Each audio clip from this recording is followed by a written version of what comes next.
Barangay Ginebra, Troy Rosario mga bro, bakit hindi pa pumipirma?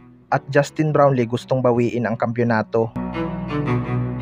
So malaki nga ang chance mga bro na magkita ulit sa finals itong si Rondy Hollis Jefferson at Justin Brownlee.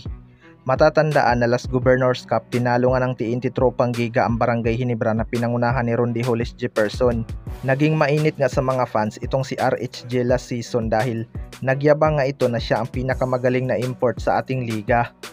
Well, magaling naman talaga itong si RHJ mga bro, pero wala pa nga siyang napapatunayan ng kagaya kay Justin Brownlee. Pareho ngang nasa semis itong TNT Tropang Giga at Barangay Ginebra ngayon mga bro, at nasa magkabilang bracket kaya posible talaga na magkaroon ng part 2 kay Rondy Hollis Jefferson at Justin Brownlee. Hindi nga kondisyon si Justin Brownlee noong naglaban sila sa finals dahil na food poison nga ito dahilan kaya naging madali para kay RHJ na kunin ang kampyonato. Pero ngayon ngang healthy na si Justin Brownlee mga bro, pagkakataon niya na ngang makabawi kay Rondy Hollis Jefferson.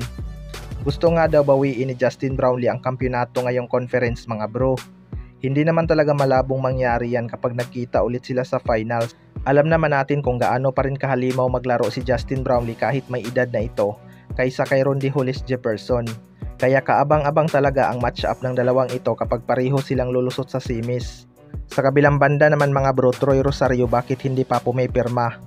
Isa nga sa mga pinaka-inaabangan ng lahat ngayon ay kung saang team babagsak itong power forward na si Troy Rosario mga bro. Matatandaan na official na itong binigyan ng kalayaan ng Blackwater Bossing na mamili ng kanyang gustong koponan. Maraming ang gusto kumuha kay Troy Rosario mga bro dahil sa kanyang skill set. Big man na may tira sa labas at kaya ngang makipagtakbuhan. Isa nga sa mga pinakamatunog na lilipatan ni Troy Rosario ay ang Barangay Ginebra, lalo na at kailangan din talaga nila ng front court. Dagdag pa sa malaking posibilidad na lilipat siya sa Barangay Ginebra ay ito na talaga ang kanyang dream team simula noong bata pa siya. Pero maraming ang nagtatanong kung bakit hindi pa pumipirma ng kontrata si Troy Rosario.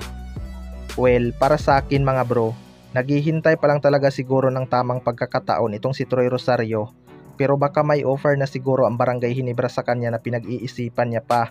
Alam naman natin na kailangan talaga ng Barangay Ginebra ang kagaya ni Troy Rosario na big man mga bro, tapos may shooting pa beyond the arc.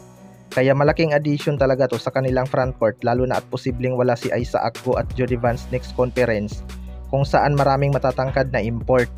Kahit naman makabalik si Isaac Go mga bro, hindi nga ganun kalaki ang kanyang impact sa Barangay Ginebra. Kaya abangan na lang natin ang pagpirma ni Troy Rosario dahil pipirma at pipirma pa rin naman yan ng kontrata. Kayo mga bro, ano masasabi niyo tungkol dito?